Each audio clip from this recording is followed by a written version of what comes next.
Our next speaker, Erin McGuire, has been the Associate Director of the Horticulture Innovation Lab, a USAID-funded lab that has run over the last 10 years. I believe making it one of the longest-running innovation labs at one university, and maybe the first one, too.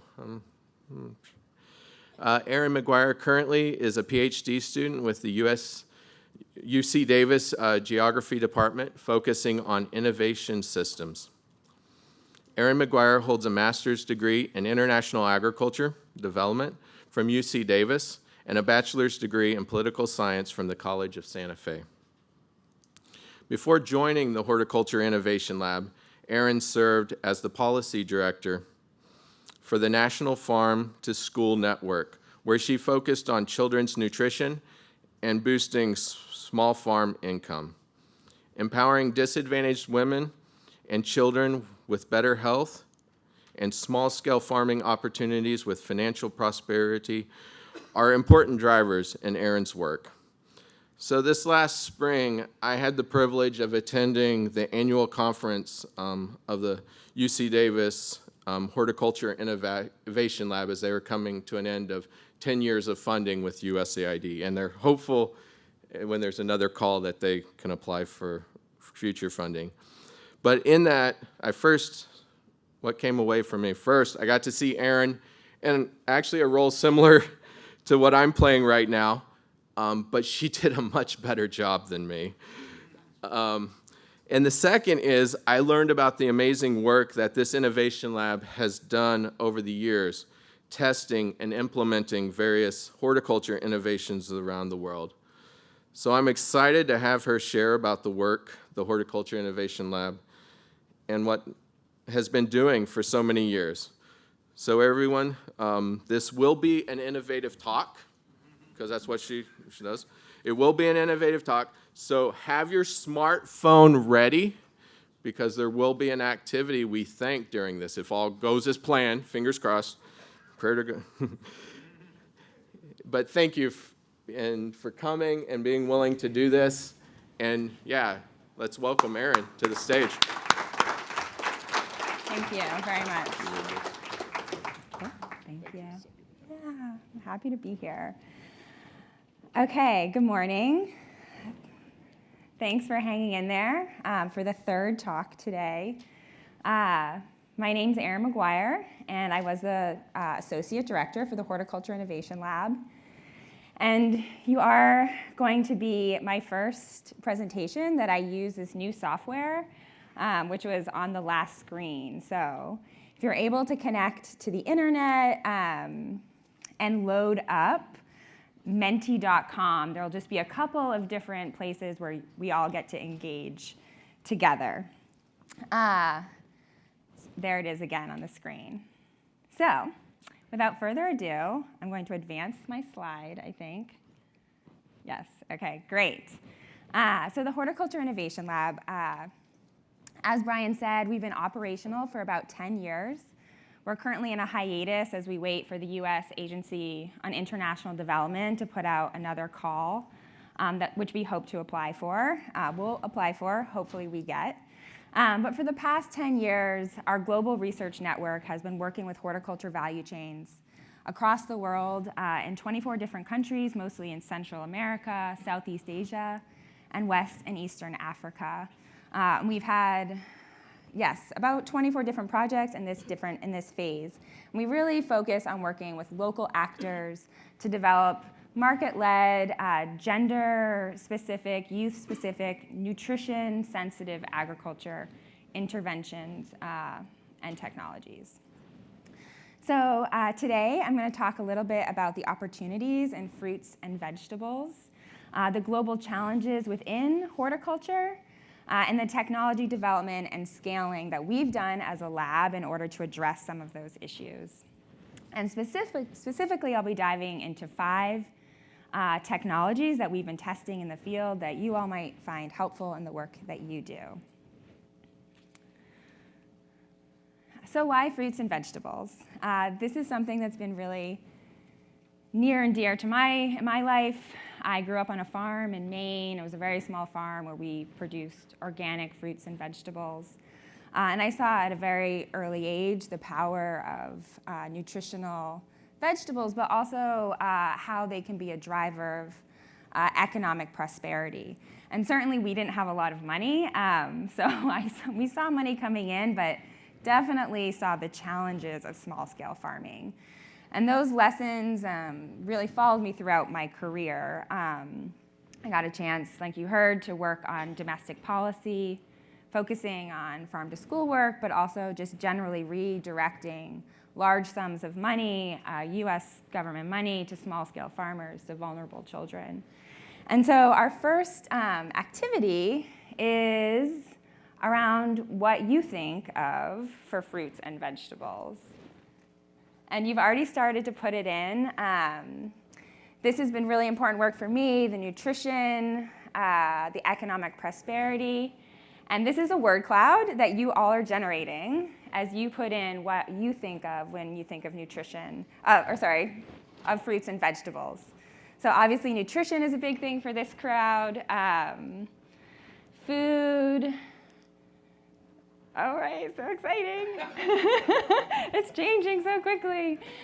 Ivor, I don't know what that is. That's getting a lot of hits. Food security. Let's see, what else can people read up there? Health.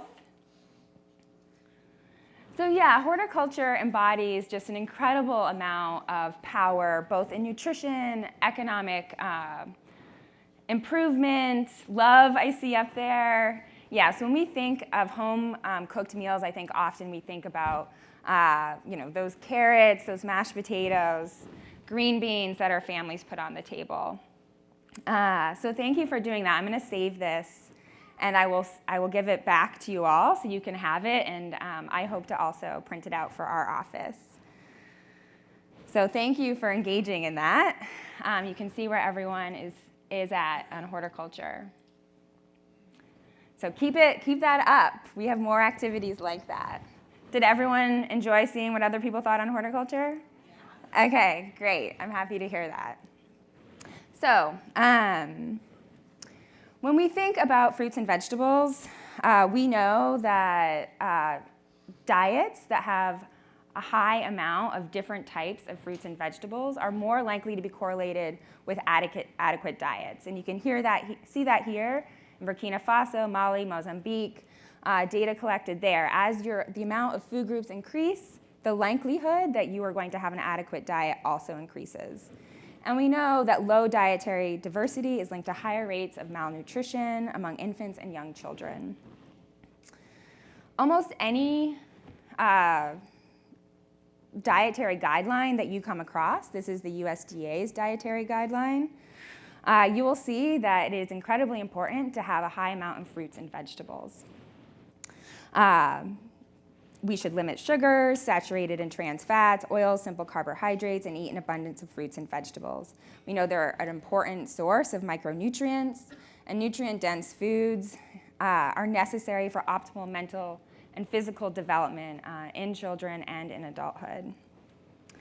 Yet, even though we see these recommendations globally, particularly in the global north, we do not see that amount of consumption, particularly in the global south, where access can be very limited.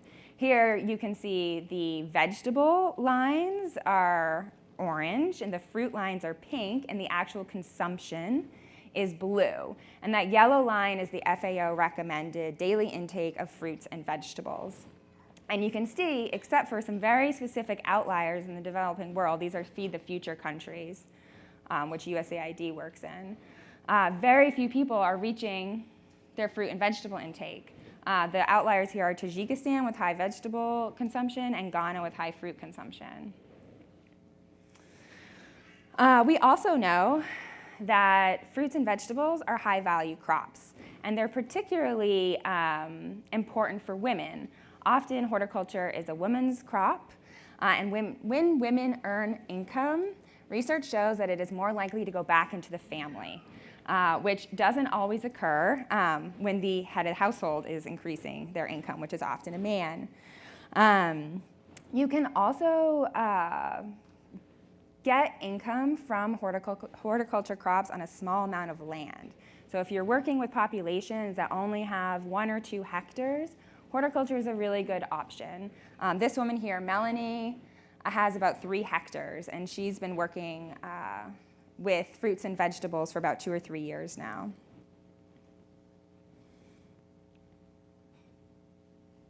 This is just a Google search of high-value crops, and you can see that a lot of what is returned are fruits and vegetables.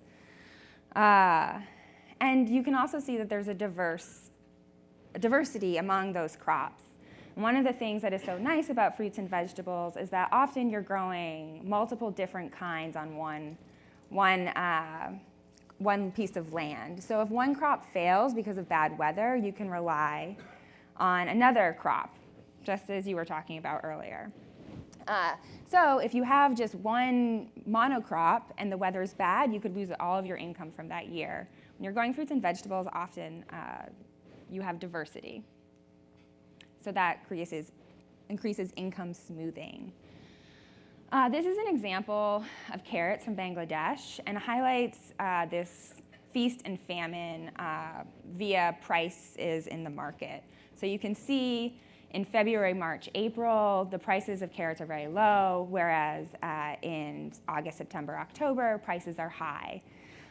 So being able to capture that value add is a really important intervention for the different folks that we work with, and is a lot of where entrepreneurial and technology activity can be used to capture those income increases.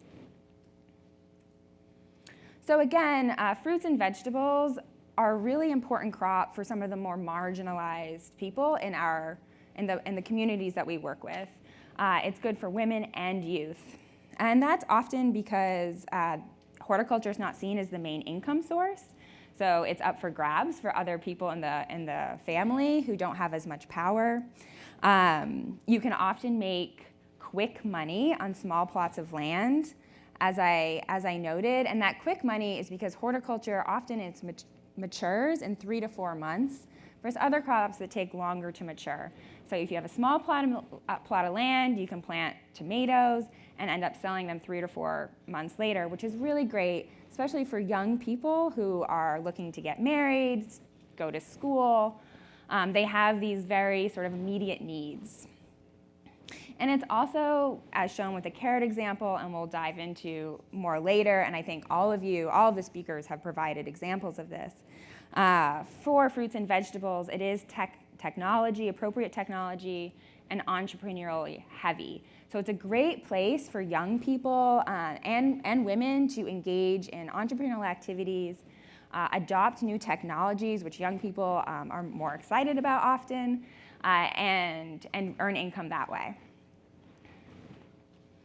Lastly, as I was preparing for this talk, I also learned that fruits and vegetables, in a recent study of 12,000 Australians, increase your happiness. So a study of more than 12,000 Australians revealed that every added daily portion of fruits and vegetables, up to 8, the subject's happiness levels rose. He or she would theoretically, and I don't have the methods on this, gain as much life satisfaction as someone who transitioned from unemployment to a job. So, so move over French fries and ice cream when you're feeling down, pick up your broccoli and your kale, and that will make you feel better. It is a lesson I definitely have not taken to heart yet, but now I will. So why horticulture? We can see nutritional benefits of diet diversification. We see entrepreneurial opportunity throughout the value chain, particularly for women and youth. They're high-value crops, so they're income generating and income diversifying. And they help with resiliency. So crop diversification and rapid crop cycles help to get farmers back up and running when some sort of shock might have occurred. And intensive farming on small plots are possible. You don't need a lot to get started. So even though we know all this, Research shows that the global agriculture system currently overproduces grains, fats, and sugars, while production of fruits and vegetables and protein is not sufficient to meet current nutritional needs. And here's a carrot feeling really sad because no one will invest in him or her. So world nutrition needs, these are my last couple of slides on sort of the intro to horticulture.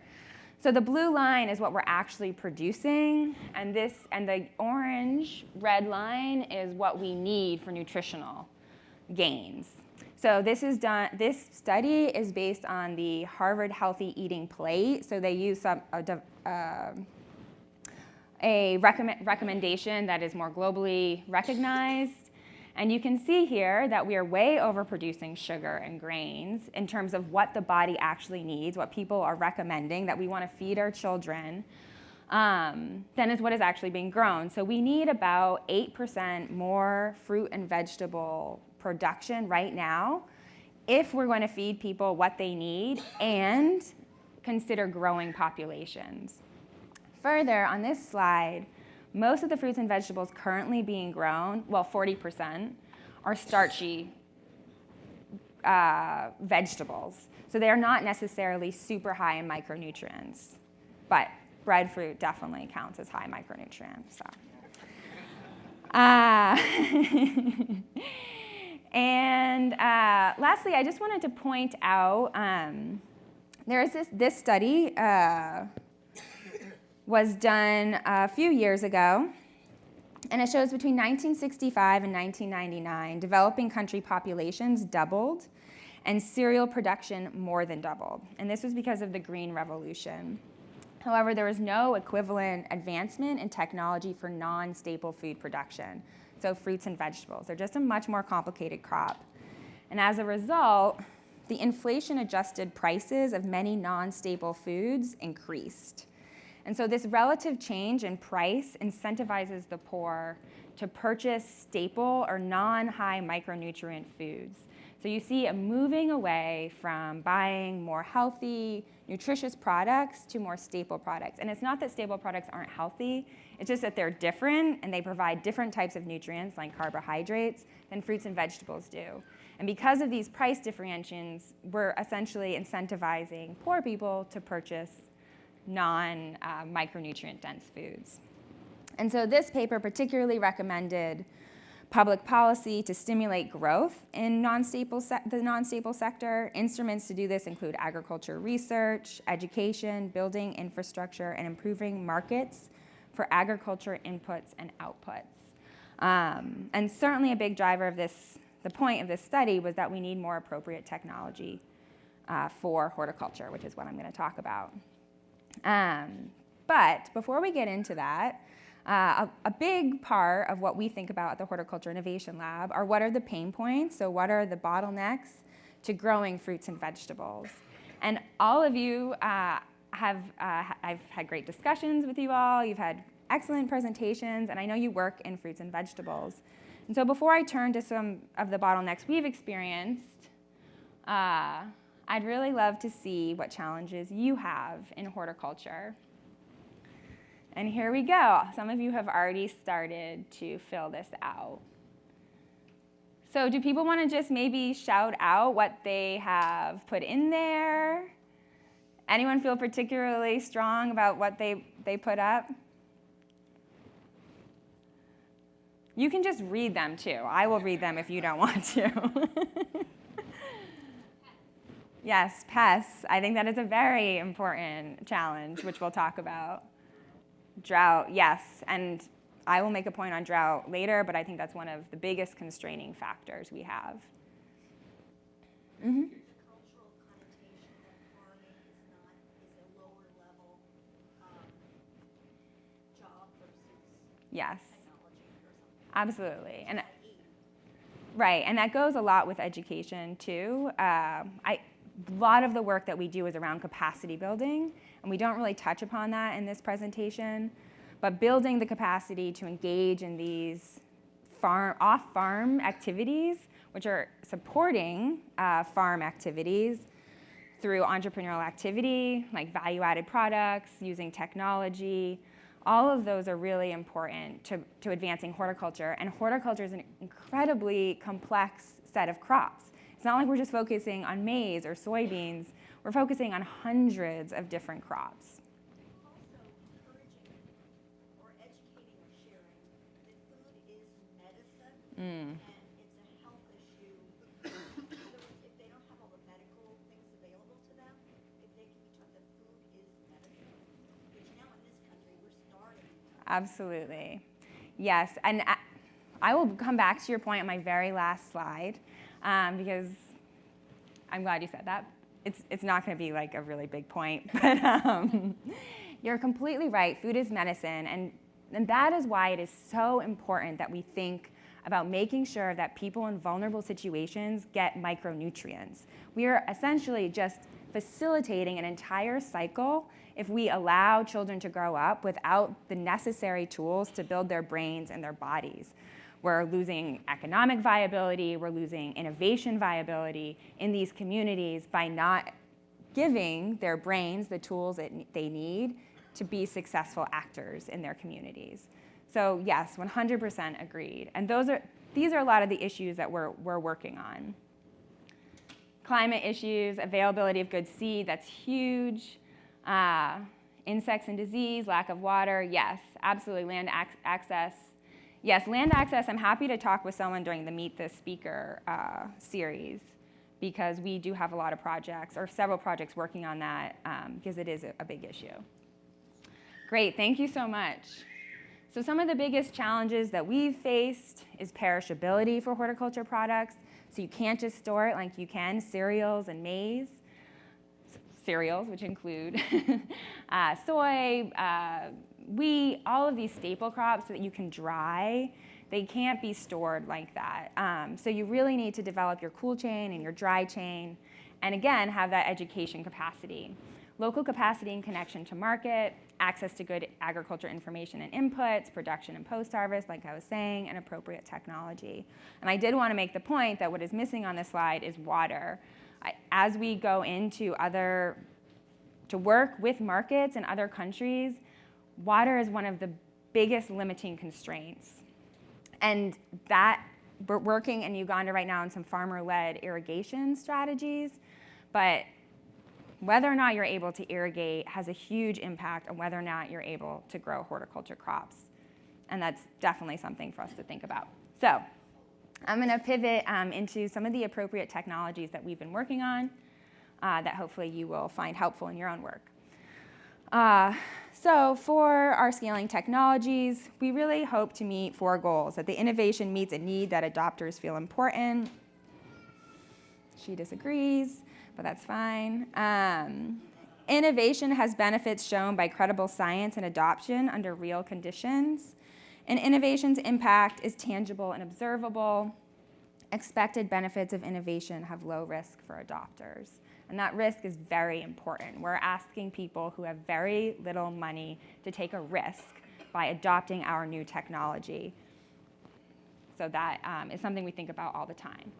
So first, I'm going to talk about a cooling technology. Preserving the cool chain. The cold chain is incredibly important for fruits and vegetables. You're going to hear from Stuart Cool as well. That has the CoolBot. I'm going to talk about the zero energy cooling chamber today. But cooling allows us to reduce the rate of respiration and deterioration in fruits and vegetables. It also allows us to reduce water loss and reduces the growth of fungi and bacteria.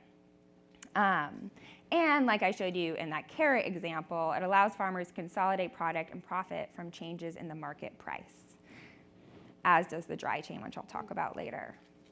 So the zero energy cooling chamber, first, the zero energy cooling chamber is a brick structure about 2 feet high. It has one outer layer of brick and then an inner layer of brick, and in between those 2 bricks is sand. And running along the sand is some sort of water source. Usually it's a drip pipe. And when the water goes through the sand, it creates an evaporative cooling method, which allows the inside of the zero energy cooling chamber to be colder than the outside. And you also have some sort of straw mat that's going over it. And it's maybe $50 to $150. We partnered with MIT to get some results from Burkina Faso and Rwanda. And we found that the device does, in fact, increase humidity, decreases daily average temperatures, decreases peak average temperatures or peak daily temperatures, and improve temperature stability. Farmers using ZEC reported that it did indeed increase shelf life and that there was a need for something like this in the community as they were suffering financial loss from the perishability of products. However, there are issues with the zero energy cooling chamber because it uses the evaporation of water to create the cooling effect. This gradient of humidity is important.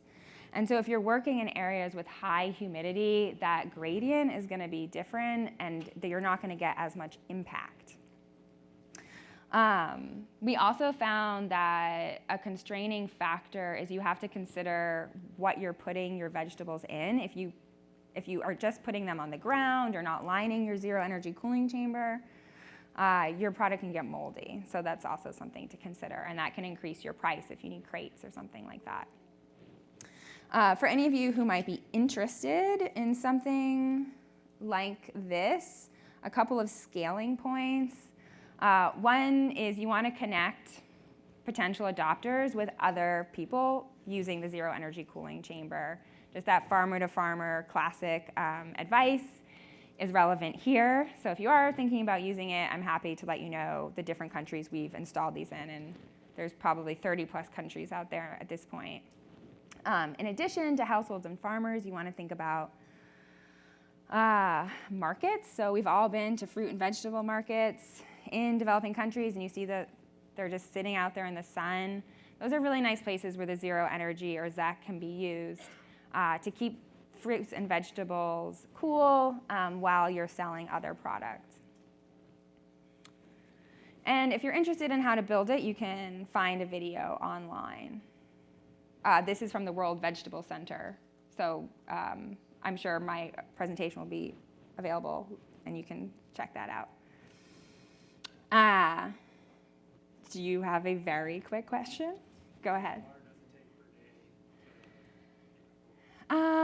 That's a good question, a number I don't have offhand. It's not a lot because oh yeah, like a regular 10-gallon, I don't actually know how big those tanks are. They're like this big and that wide. That would last for more than a day. That would probably last for a couple of weeks because it's really slow water drip.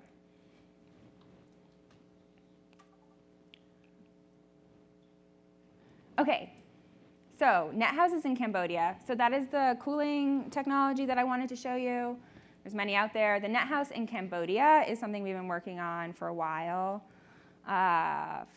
It started in Kenya, and we went through a bunch of different adaptive, iterative cycles with it, and eventually it moved to Cambodia, where we saw a lot of progress. And I'm not going to talk about this one. You're going to get a little bit of a break. And we have a really great video from our work with the Nethouse in Cambodia.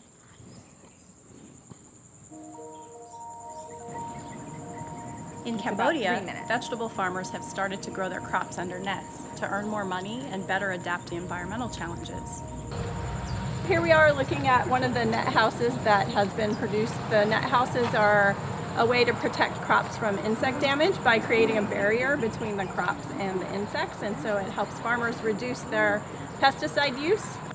I'm part of an international team of researchers from UC Davis, partnering with Cambodia's Royal University of Agriculture and the University of Battambang to improve food safety and vegetable value chains. Our work is supported by the Horticulture Innovation Lab, a global network of researchers who first started working with nets in Kenya. Our team brought this idea back with us to Cambodia. Nets are a very flexible technology, and we've conducted participatory research with farmers to adapt practices in ways that meet local needs. This is Mr. Gao, one of the first farmers who worked with us to test nets on his farm. He worked with us to design and test taller net houses.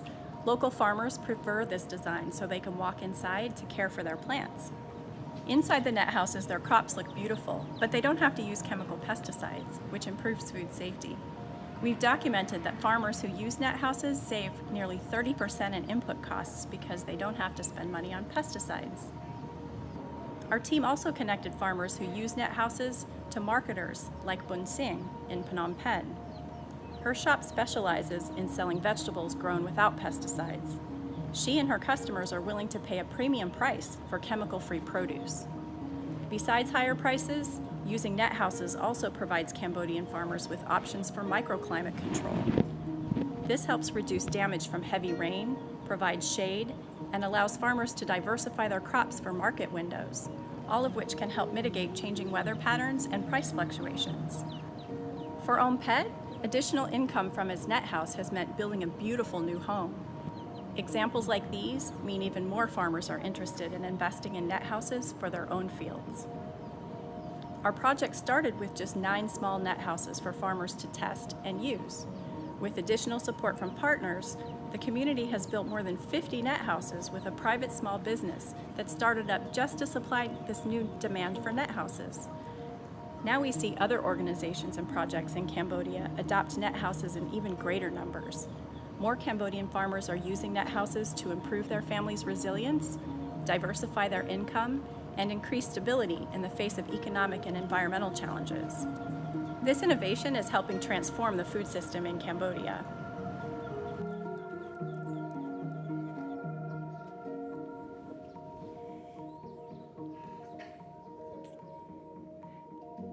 Okay, yes, all right, so that is the net house. I'm trying to just switch it up here for you so you're not just hearing me list off a bunch of results. But if you have questions about the net house, which has certainly been a very successful integrated pest management technology in Cambodia and elsewhere, I'm happy to answer questions at the technology fair or at Meet the Speaker. So now moving along to the dry chain. It's a concept that the Horticulture Innovation Lab researchers came up with.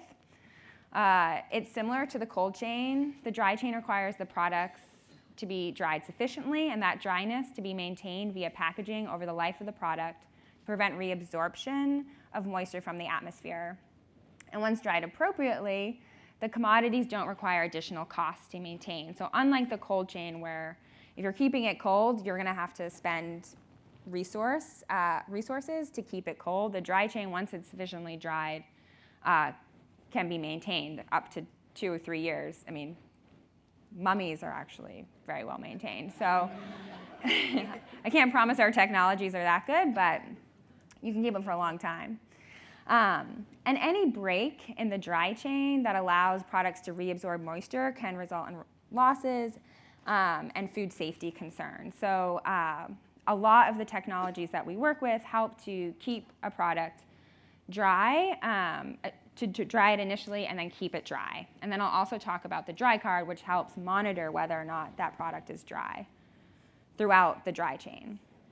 So first of all, here's our drying beads. This is one of our longest partnerships. We partnered with Rhino Research for over 10 years. It's a zeolite-based drying bead that's used for drying high-value seeds to maintain seed quality during storage. The high humidity reduces seed viability and encourages aflatoxin development and insect activity. And aflatoxin, as we've heard, is a very dangerous mold. The drying beads are made of this special type of zeolite clay and absorb water. They can be used for seeds and food products, increase yield capacity, germination rates, and vigor. And most vegetable seeds dried with the drying beads germinate better than those dried in the sun. And the seeds dried in the sun are with red arrows, you can kind of see on here, and then the black arrows are the seeds dried with the zeolite beads. So it can dry products at very low temperature and you don't get mold. They're actually an excellent storage technique as well. You can do vegetables, spices, high-value seeds. This is actually this product, these drying beads, is a really good example of how it's sometimes good to maintain flexibility when you're trying to scale and working with partners. So a lot of us, I think, get a bit entrenched in whatever scaling mechanism we're using or even whatever technology. But we originally had these drying beads and marketed them directly to small-scale farmers. We thought that it would be good for their own high-value seed saving, because seeds are such a big issue. Whoever pulled that out was absolutely correct. But they're too expensive. So the other technologies that I've shown you are actually more affordable, but these drying beads are too expensive. So we ended up pivoting and working with seed companies in Bangladesh to use these drying beads. And so now they purchase the drying beads, send them to small-scale farmers who send their seed back to the company, and that dry chain integrity has been preserved. So you get better quality seeds in the market, and also this technology has allowed small-scale farmers to make money because they can now sell their seeds to seed companies. The UC Davis chimney dryer, I was able to talk a bit about this last night. Solar drying is great. It is a very important way to preserve fruits and vegetables in developing countries. Here's a couple of data points on the solar dryer compared to the cabinet dryer. I think that all solar dryers are really great investments if you can make the case locally. And I think solar dryers are actually very complicated to scale. You can make the economic case. So this is data, again, from Bangladesh, where someone bought a solar dryer, and you look at the net present value over time. So people are making money by buying the solar dryer and then preserving fruits and vegetables and selling it. But it is very important to consider your cultural, market, local conditions, because people aren't used to drying product and selling it. So you just want to be aware of what kind of output you're asking people to deliver and if they can really make money. And the option to dry on the road and just do open air drying is so economically efficient. It costs no money, and you can produce a ton of dried product. So you really have to be selling the quality and food safety aspects of different solar dryers or any dryer. And this highlights some of those advantages of a solar dryer.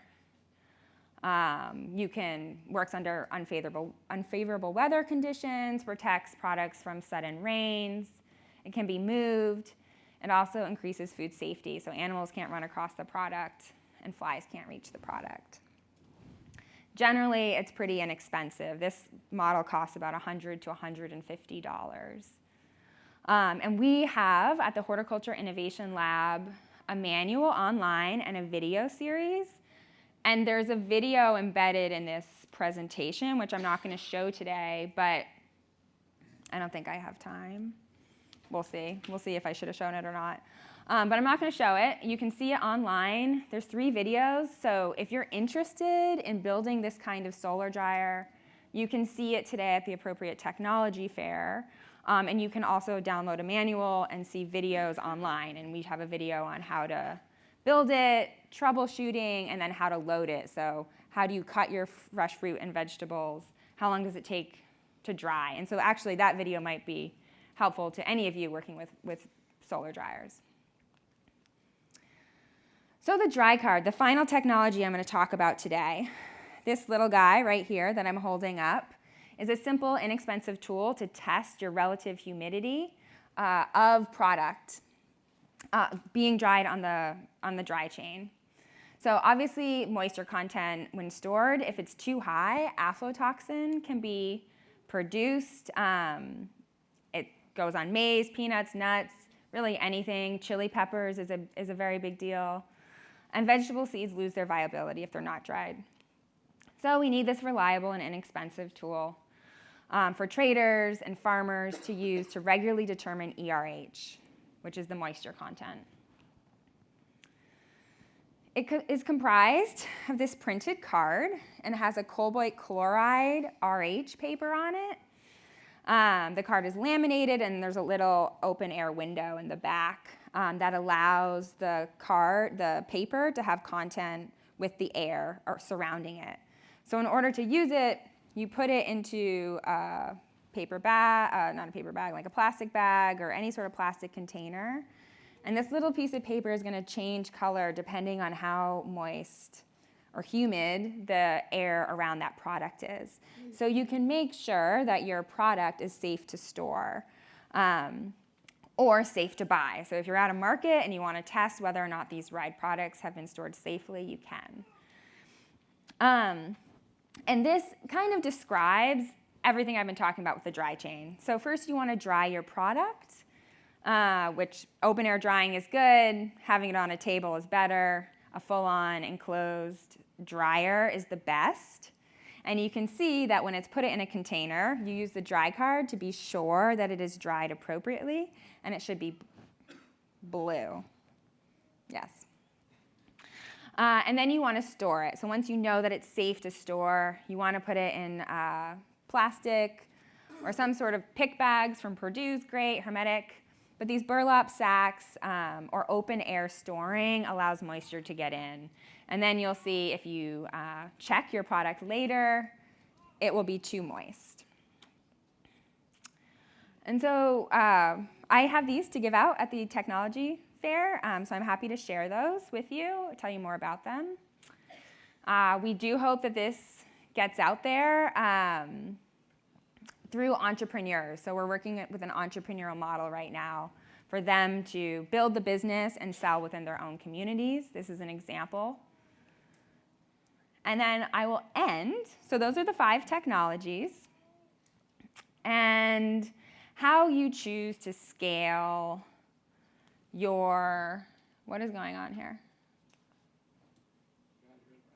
Did I do it right? Okay. Yes, awesome. So this is one last interactive survey for you all. So I talked about a few different types of technologies. The cool chain, which had the zero energy cooling chamber, production practices, which included integrated pest management and that Nethouse. And then I also talked about the dry chain, and I have an other section too there. So you can sort of add your input on what you think more research needs to be done in, or where you think this is the most applicable to what you're doing. Okay, production, best practices. Yeah, so that goes to extension and education. Absolutely. Let's see, cool chain. All right, good thing Stuart Cold's here. And net houses. I'm glad to see the interest in net houses. That's really important. Dry chain, production still winning. Well, I will let you know. I'm going to skip this scaling part, which I think is actually really important, but I want you to see our website because we have an incredible amount of information on our website that has to do with production. So I talked a lot about our technologies today, but we work very much in soft technologies, which is basically systems development of curriculum and better equipping farmers to work with crop products. And it's also a great place to find all these wonderful webinars if you're hoping to engage staff or local communities in a multiple of different topics. You can see how to engage youth, women, post-harvest, etc. And lastly, food is medicine. That is where I thought this was funny. When I learned it was nuts. So I just wanted to thank Echo for having me. Please feel free to talk to me after. I'm very passionate about horticulture and different ways we can improve the lives of people that we work with. And I wanted to thank certainly Brian for inviting me and Nate for working with me on this presentation, which was kind of challenging. So thank you so much.